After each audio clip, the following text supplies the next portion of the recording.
Imagine how life would be if you had the ability to stay calm, peaceful, and happy no matter what challenge life throws at you. In this episode, you're going to learn how you can achieve this.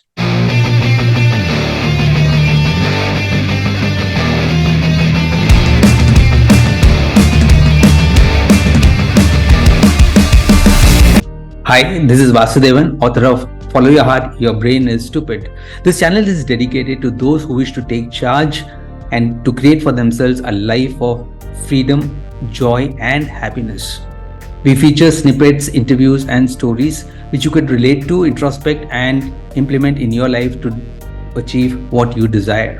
In this episode of the Heart to Heart Chat Show, we feature an extremely intimate conversation with Srini, who shares with us how he's able to manage to keep calm and peaceful and happy no matter what the situation or challenge in his life.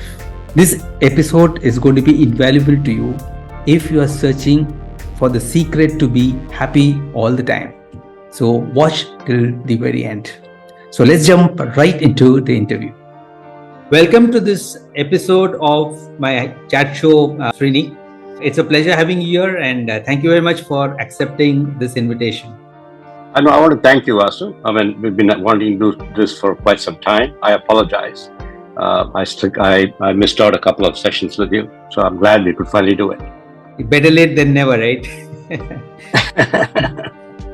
Viewers, we have with us another very special guest, Srinivas Rao. Srini is a classmate of mine from BITS Pilani.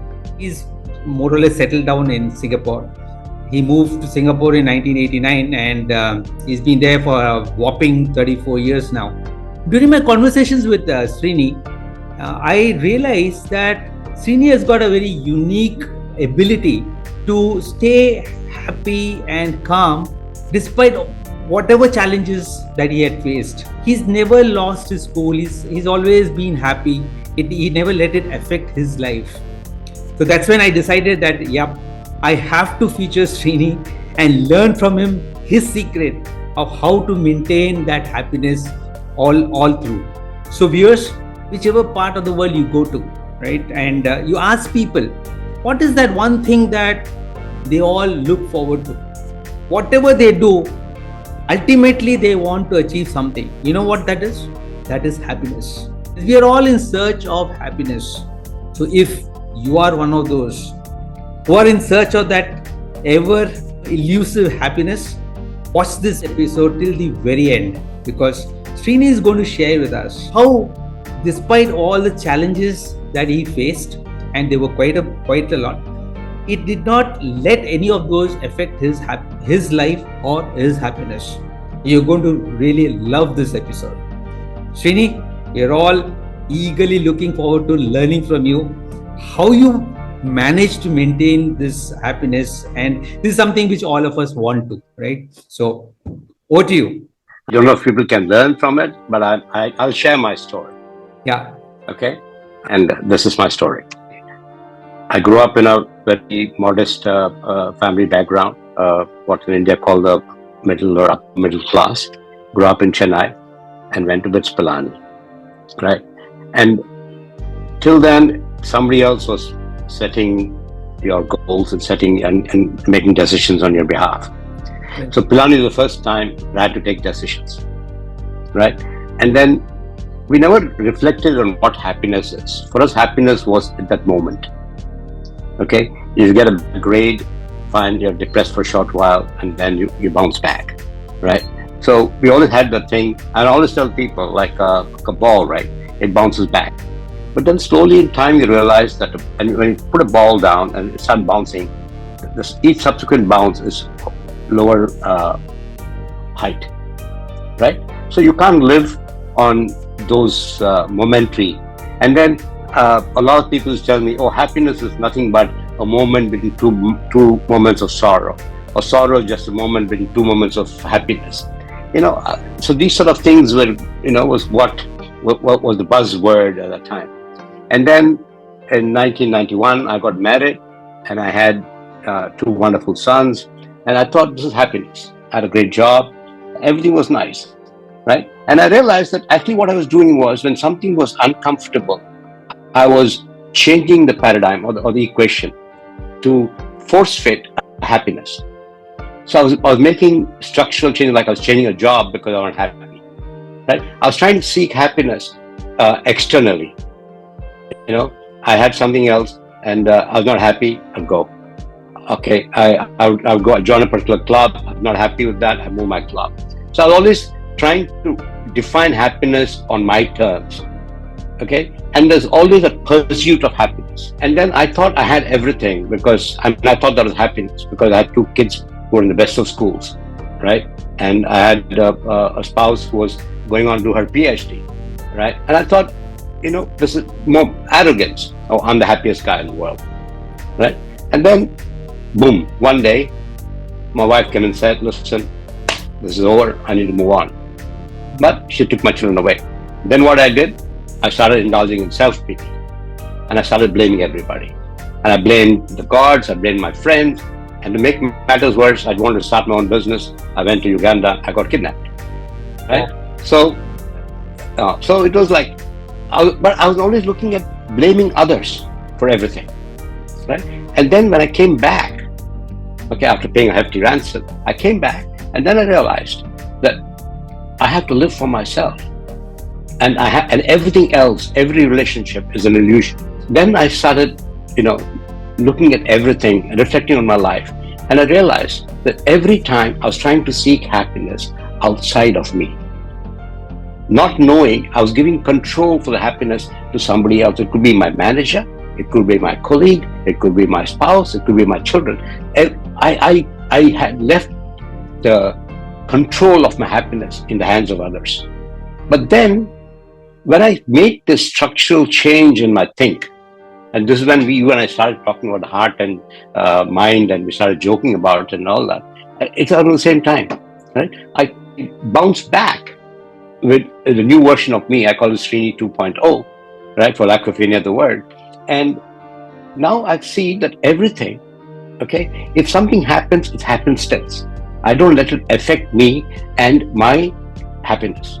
Okay, I try to stay calm, okay, even in a crowd, because I realized, like somebody makes if somebody makes a very stupid statement, I had it in me to go and have an argument or a debate, okay, and like on social media.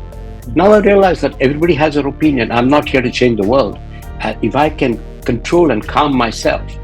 So today, after what I've been through, I still am able to joke. I write poetry, though my friends say my genre is dark, but that's a genre I share it. Okay, I find happiness in writing about it. Okay, I am trying to do a podcast about my industry I'm in. I'm happy about it.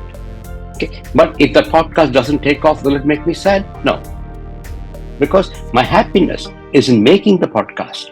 For it to be successful is not my job. Right.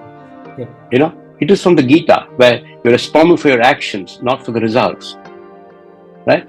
And that is what I've internalized myself, is I have to be happy no matter what happens around me. And my whole mantra in life is what you say after every Hindu prayer. Om Shanti, Shanti, Shanti. And my interpretation of that is peace within me, peace about me, and peace around me. Okay, and that's what I like to tell people. Not everyone subscribes to it. Okay, still people feel I should be angry or I should be depressed. Okay, I've had friends and family want to come and spend time with me so that they can be with me, right? And I said, no, you come, you be. I am. So we are there together at the same time, but you're not there to be for me, because that means discussing. I said, when I have internalized my issue and externalized all experiences as external.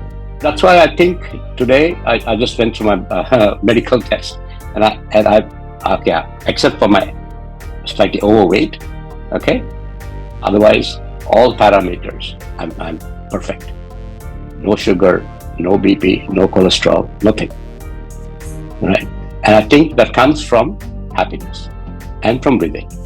I mean, I've talked to you about coconut therapy and coconut oil, and we've discussed various things. No, I don't do anything now. I try to meditate. I try to stay calm. If I go for a movie, the movie is good or bad, it's over. I don't think about it anymore once I come out. So my family is not exactly excited about it because they want me to talk about my life, talk about things. And I think that's what we do as a society. We tend to over-talk. Okay? And I have stopped doing that. I mean, even in the BITS group, our batch group, I don't talk much now. I used to be a lot more active. I'm sure you've noticed that. Yes. I don't. But I'm the happiest. I mean, I go regularly. I host industry meetings. I meet friends. I enjoy my drink, right? And I participate. I'm always joking about stuff. But when I come home, that's forgotten because I am. That's all it is. I am, and therefore I'm happy. That's wonderful, yeah. Viewers, did you see that? Each one of us have challenges, and we believe that our challenge is the biggest challenge. Nobody can have a bigger challenge than us, right? And we dwell in it. We, start discussing those challenges with others, and that what it does is it only aggravates the situation even more. And it depresses you. Yes, it depresses you too. Yeah, and but that's the best part. What what Srini had shared is it has to come from within. That happiness is not from outside. In fact, there was one exercise which was done where there was a group of people and they all was feeling bad, they're stressed out and unhappy and all that.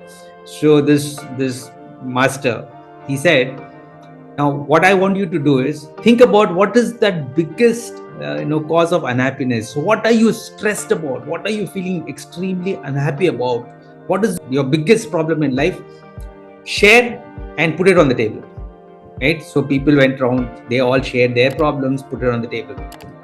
And then he said, now you choose. Each one of you has got the right to choose any of the other problems. You have your problem, but you've seen what the other people have had other problems. Choose what you want to take. You know what happened? Everybody went and took their own problems back. What does this show? That every one of us have problems. We have challenges, right? But what we start thinking, and that's the worst thing, we start thinking that my problem is the biggest problem. Nobody can have such a big problem. We start asking, why me? Why should I have this problem? What did I do wrong that I am having to endure this problem? So this is something which we all need to understand. And if you realize that, life can be happy most of the time. I would not say all the time, but at least most of the time. No, I like to add one more. They say when it rains, it pours, right? And then there's also the thing that all trouble comes in threes, right? And I went through a divorce in 2015. 2016, I was kidnapped. And in 2017, I sold an apartment, and a friend of mine wanted the money for stopgap of 6 months before he could solve some family issues. And now it's 2023. He still hasn't given me the money. Right? So things happen, and point is, do you allow that to wear you down, or do you rise above it? Right? And I always believe that you have to stay the course, but for that you have to define what is the course. Okay, and the course I have chosen is the course of happiness. I always tell people, worries, stress causes cancers.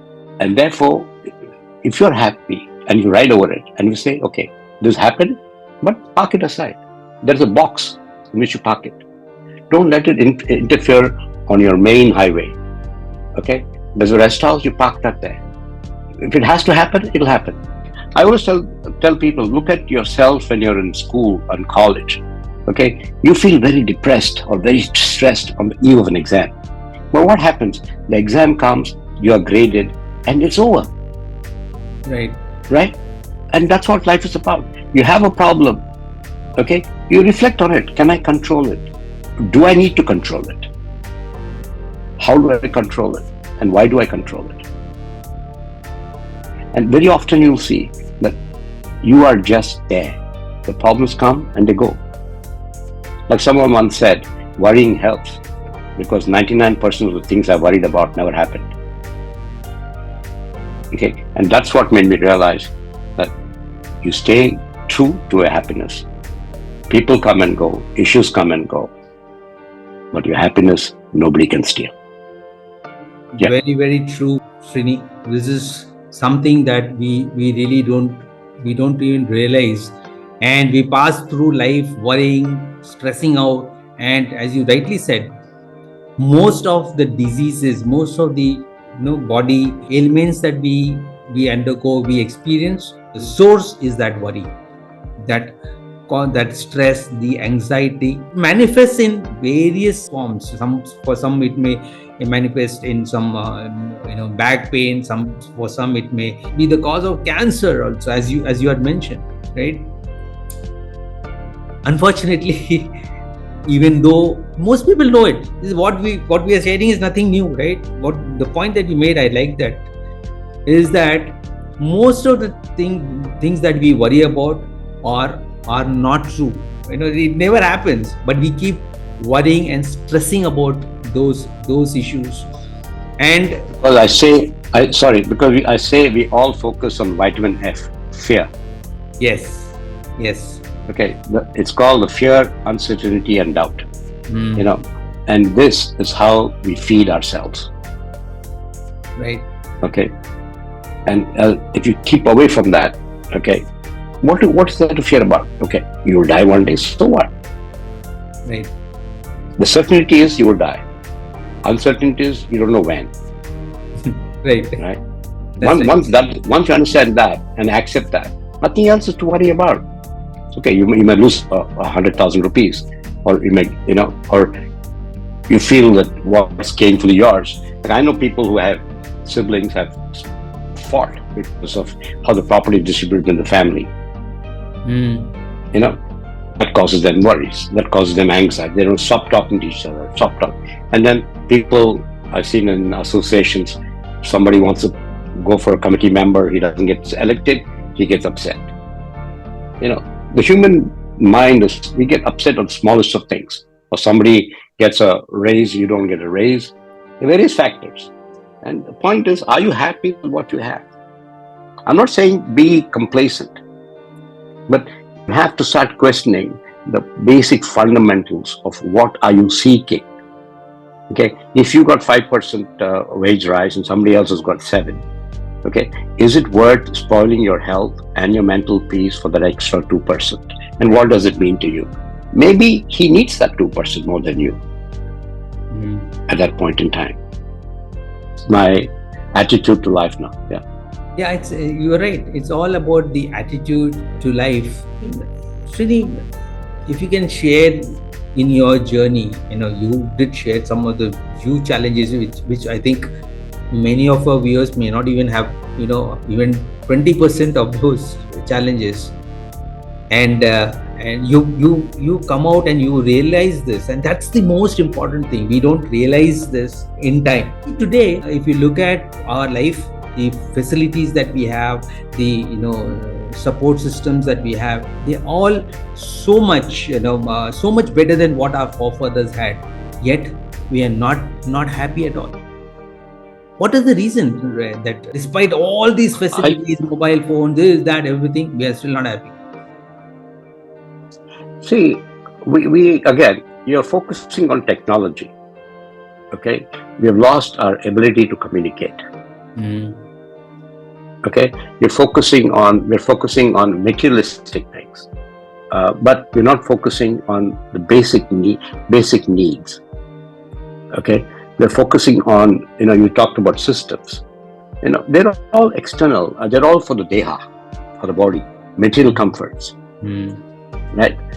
And I'm saying is, it's like you build a great house, you build a great puja room, you have a great altar. okay, and you have the most beautiful lamps, okay. But if you don't go and pray, and if you don't meditate, you have the house, the altar, the prayer, the lamps, so people can see. I come from my new school of thought is you don't need all that. You need to light the lamp within. Okay, and I'm taking from my own experience. I had a room which was like 8 feet by 8 feet. Another puja room. I had the picture of every god, every faith. Because I used to be a guardian for a lot of students from India. So if it's a Christian, I would put his guard there, so he can come. When he comes to my house, he can pray. If it's a Muslim, I had a Muslim 99 names of Allah, so he can come and pray. So I had this multi-faith, this thing for everybody, you know. And people said, "Oh, you have a nice puja," and I'd be, "Oh, wow, I have a nice puja. I feel very happy about myself." Now I don't have that, but I'm happier now because I pray for myself. I don't pray to show the world. Okay, I don't have the latest stereo system. When people come home, I play their music on a music system that I configured from my iPhone. So what I'm saying is, instead of focusing on materialistic things, you have to get the latest the sonic boom box, and you got this and that, Wi-Fi speakers, this and that. You can do that. I'm not decrying people who can do that, who can afford it. And not a question of affording. The question is, will that guarantee you happiness? No. Absolutely not. The day you start enjoying the music, the day you understand the lyrics, then you'll understand the music.